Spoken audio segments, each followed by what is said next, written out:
Bonjour, c'est Jean-Phi pour Kaigai Games. La vie est, je l'imagine, aussi trépidante à Tokyo que dans le reste du monde. En ces temps confus surtout, il y a un jeu, que dis-je, une expérience que j'aimerais vous présenter. Il s'agit de Zen-Tile Solo.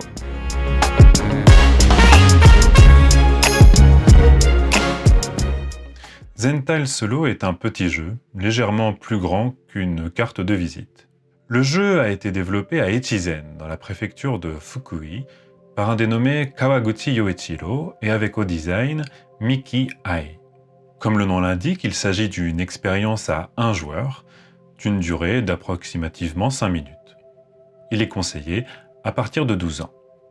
Vous avez sans doute remarqué que j'avais du mal à appeler Zen-Tile un jeu, en le qualifiant plutôt d'expérience. Il est vrai qu'il s'agit, à mon avis, plus d'un outil d'introspection que d'un vulgaire jeu de société. Attention, j'adore les jeux de société. En voici le principe. À l'intérieur de la boîte, on trouve les règles du jeu, en japonais et en anglais, un petit caillou fait en coquillage, 3 échelles de temps et une vingtaine de tuiles émotions en bois aromatique.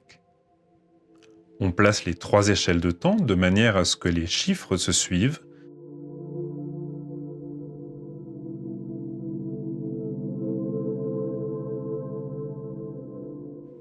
On mélange les tuiles face cachée. On fait ensuite le calme autour de nous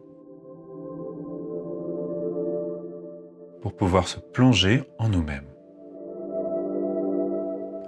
Et on commence le jeu. Prenez d'abord une des tuiles et retournez-la. Vous allez alors vous demander si vous avez éprouvé cette émotion la veille. Si c'est le cas, tentez aussi de vous remémorer l'heure à laquelle vous avez éprouvé cette émotion et vous pourrez ainsi la placer sur l'échelle de temps. Puis, vous vous demanderez s'il s'agissait d'une émotion qui était ressentie comme agréable ou non, en la plaçant en haut si elle l'était ou en bas si elle ne l'était pas.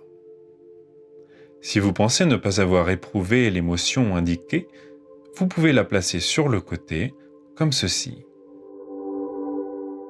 Après avoir tiré 10 tuiles au hasard, prenez le caillou et placez-le à côté d'une émotion sur laquelle vous avez travaillé pendant cette journée ou que vous avez ressenti de la fierté à exprimer. Vous pouvez ensuite prendre une photo de votre œuvre et les conserver dans une sorte de journal intime, ou encore la poster sur votre réseau social favori.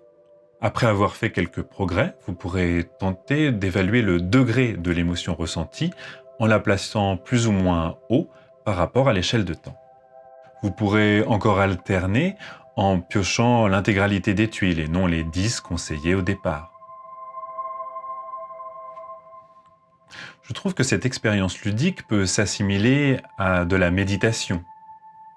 Essayez de voir objectivement ces émotions avec du recul, les mettre à distance, est une grande part des techniques de méditation traditionnelles. Peut-être pourrait-on aussi utiliser ce jeu avec des personnes ayant du mal à exprimer leurs émotions, comme les enfants par exemple. C'est en tout cas une expérience originale dans le monde des jeux et que j'ai trouvée très intéressante. Je pense que je vais commencer à faire une petite partie tous les jours. Et vous, avez-vous des jeux qui vous relaxent, qui vous détendent, qui permettent une introspection en vous-même? Si c'est le cas, n'hésitez pas à laisser un commentaire en dessous de cette vidéo. C'était Jean-Phi pour Kaigai Games.